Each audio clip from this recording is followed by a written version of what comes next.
Good morning, everyone. Thank you for joining me for another day text.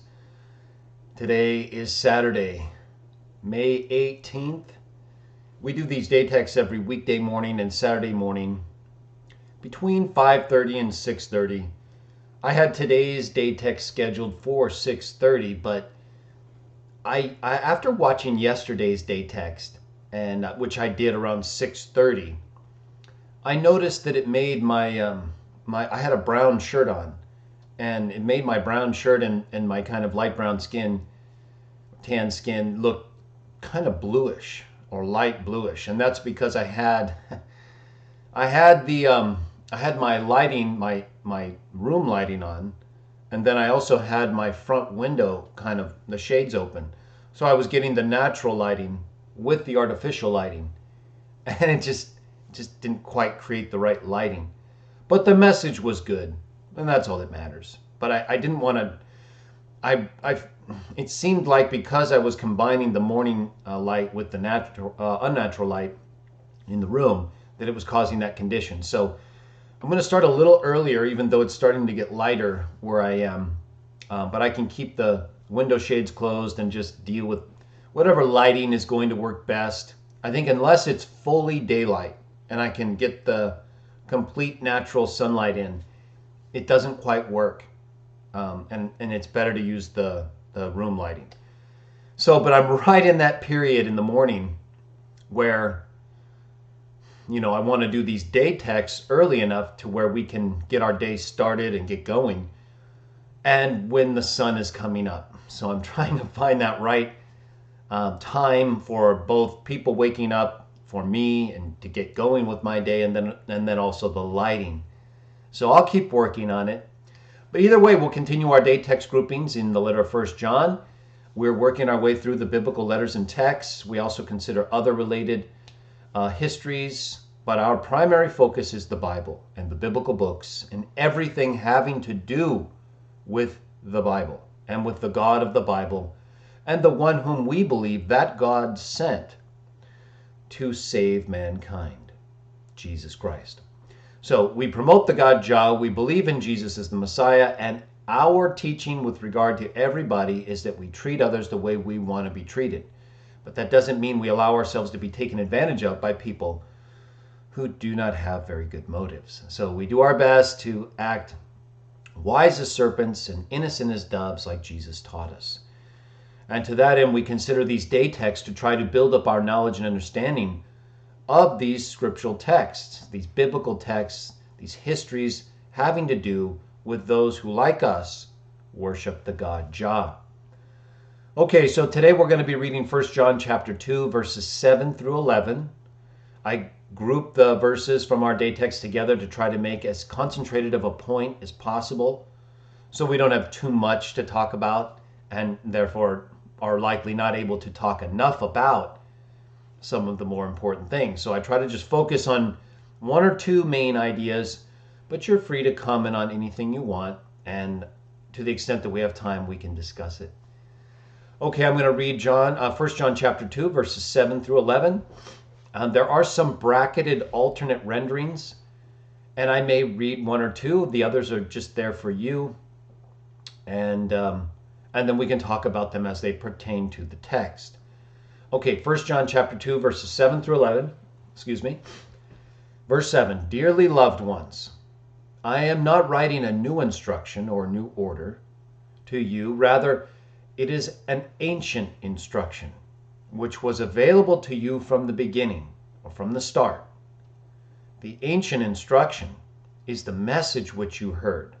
Now, this part of the verse here could be translated a little bit differently, and that is the Word, that is Jesus in his pre-human form, is the ancient instruction whom you have heard. There's two different ways of looking at that part of this text. Verse 8, Yet in one sense I am writing a new instruction to you, which is true with him and with you, because the darkness is being made to disappear, and the true light is already shining brightly. The one saying he lives in light, but continues to act hatefully toward his brother, that one is in darkness to this point. The one who acts lovingly toward his brother remains in the light, and there is nothing scandalous about him. Verse 11, but the one who acts hatefully toward his brother is in darkness. In darkness he walks about, and he has not even come to know where he's going, for the darkness blinds his eyes. So clearly we're talking about a metaphor here, in the same way that Jesus, when he said, the blind lead the blind, and if they do, they both fall into a pit. So we're talking about the darkness in the sense of blindness and in being unable to see what's right, to see what's in the light. In this case, that you should love your brother, not be hateful. And by brother here, we're not talking about just your physical brother. We're talking about your spiritual brother. We're talking about your brothers in humanity, brothers and sisters. You cannot hate another image of Jah and pretend like you love Jah. That doesn't make any sense, does it?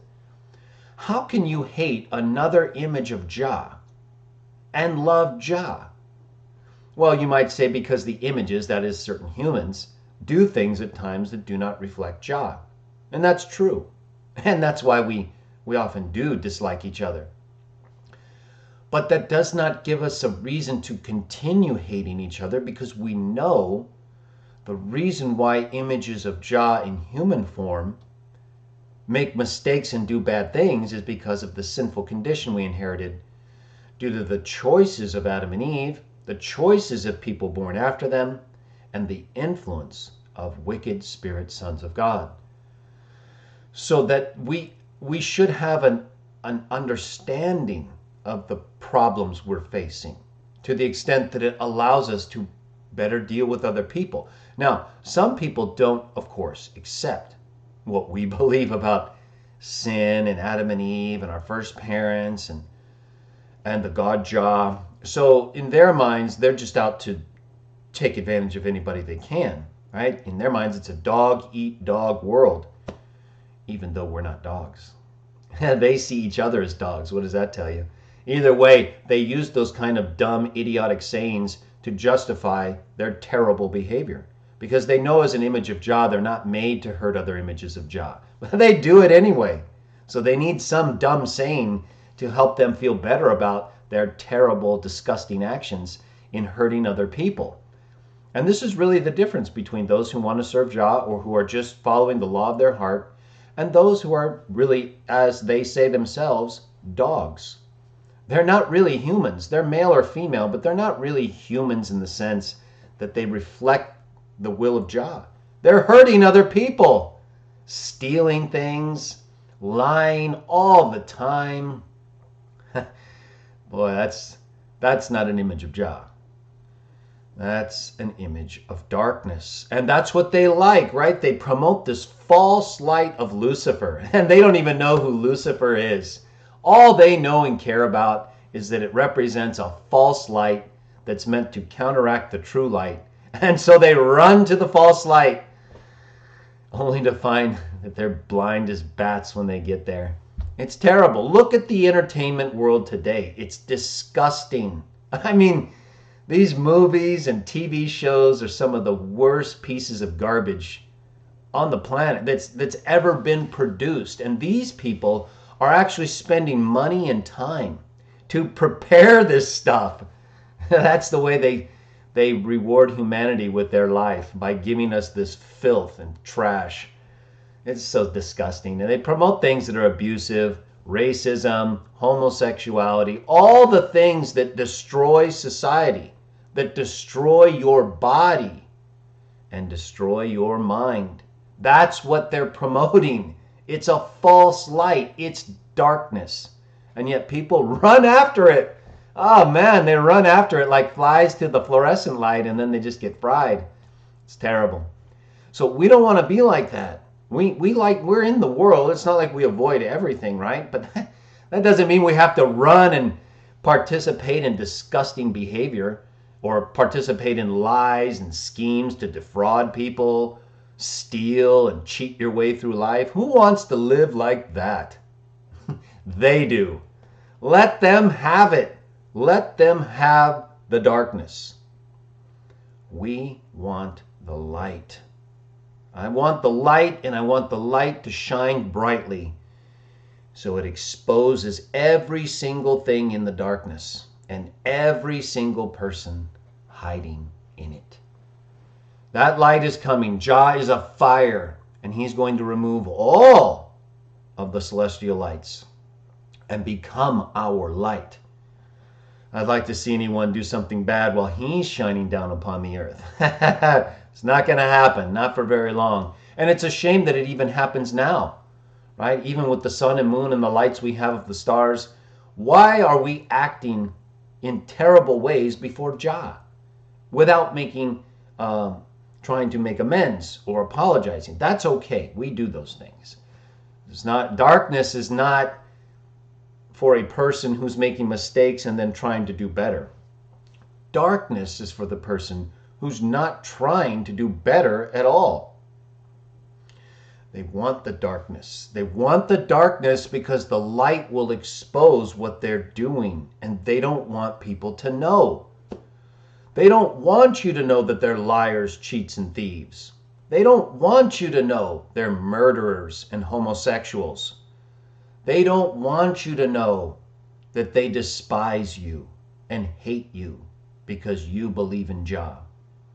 You have to be able to determine that on your own based on what they're showing you and an understanding of the things that you're being taught.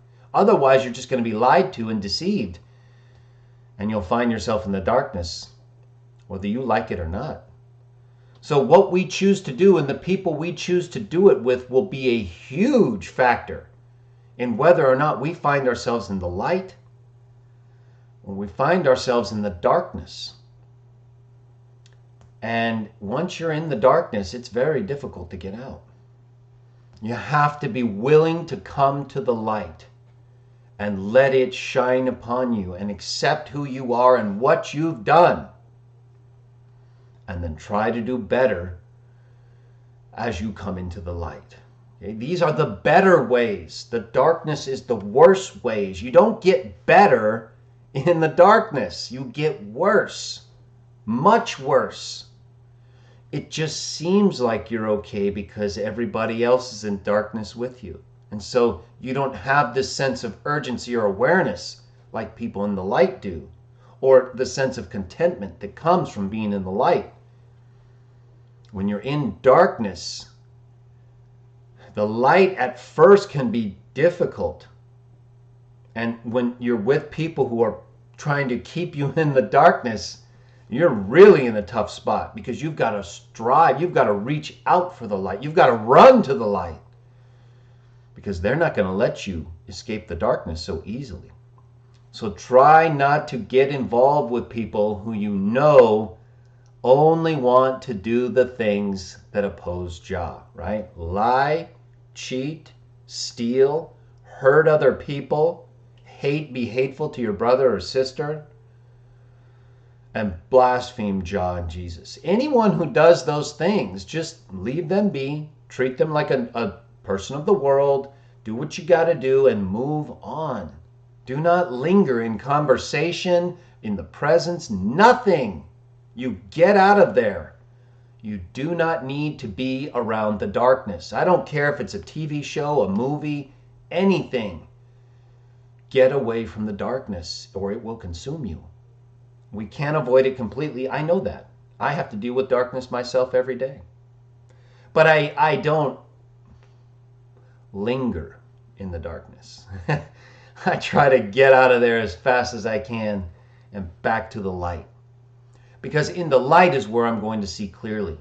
In the light is where I'm going to see Jah and how I should treat my brother. In the darkness, you're not going to see any of that. They're going to promote everything the opposite. Just turn on late night comedy. Any of those shows are pure trash and garbage. They promote everything bad and opposite as far as what humans were made to do. So it's just so sick and disgusting. These movies, all these films, all the money and time they're spending on these productions. just to show us garbage, just to show us how backwards they can show a story about how people are supposed to live. Oh man, if the day ever comes where we stop giving Hollywood and Disney our money and our time, and in place of that we give our money to the people who are really suffering and our time to praising Jah, now we're talking. We do that, well, we will be accomplishing everything we were made to do. That's how much these things are taking away from us. Having said that, I am going to do another Hollywood garbage dump review soon, so we can't get away from it entirely. But what I am suggesting is that we do try our best to get away from it as much as we can. And where we can't, do what you can to expose it. Like I do on the garbage dump reviews. It's not like I enjoy seeing these movies or trailers. They're darkness. I want the light. But sometimes you got to expose the darkness with the light so people can see their way out of it. And that's what I'm hoping I can accomplish with these garbage dump reviews, because it's not that every single movie is 100% trash, but they're pretty close nowadays, and there are just too many things in these movies and in these trailers that people, I don't think, recognize for what they really are. So we have to warn them, or at least give them the opportunity to see what we see, so that they're not in darkness when it comes to these movies. Either way, we are to be as lights and shine in the world the light of Jah and Jesus. Where we make mistakes, be open and honest and admit them and explain that that's not what we're about. It's just a consequence of the condition we're in, and that other people are in the same condition as well. And so that's why sometimes they do bad things, but they can change too. If they don't want to, that's different. And then you have to choose. If you're around people that do not want to act right, they want to act hateful, they want to set you up, they want to steal from you, they want to lie to you, they want to blaspheme God. What are you doing around those kinds of people? You should have no place for them unless you have to work with them or deal with them socially otherwise, right? In which case we treat everyone the way we want to be treated. But to spend your personal time with people who are in the darkness, they like the darkness. It's not like they're looking for a way out and they're looking for your assistance. I'm not talking about that. I'm talking about people who love the darkness. We should not be around those people unless we absolutely have to, if we're trying to stay in the light. So keep those things in mind. I put a note in the text too about verse 11. You can read that on your own time. And we'll keep working our way through the letter of 1 John on Monday with our next day text. And then tomorrow, we have another CW Jah Talk show on the pre-Christian evidence that points to Jesus as the biblical Messiah. Last weekend, we did the show in that series on Micah 5. This weekend show will be about Isaiah 53. Another set of pre-Christian texts in Isaiah 53 that apply, I believe, only to Jesus. So we'll talk about that. We'll talk about the texts we have of Isaiah and put up the images so that you can see we're dealing with things that were written well before Jesus was ever born. And we believe in things that were written about the one whom Jah would send to make things right. And that's what we believe he did, and that we believe he is the light, like John writes about. So we follow him as the light of the world, and as in so doing, we become lights ourselves. So my encouragement to you all is to continue to reflect the light. If you make a mistake, you stumble or fall, get back up, ask for forgiveness, and you get back out there and start shining again. Not by denying the things that you know you've done or that we've done or that we know are true, but by proclaiming the truth, promoting Jah, belief in Jesus, and treating others the way we want to be treated. That's a great message, and it's one I am going to continue to speak for as long as Jah wills. So I encourage you all to do the same, and join me tomorrow at 8:30 when I will provide additional evidence for why we believe Jesus is the biblical Messiah.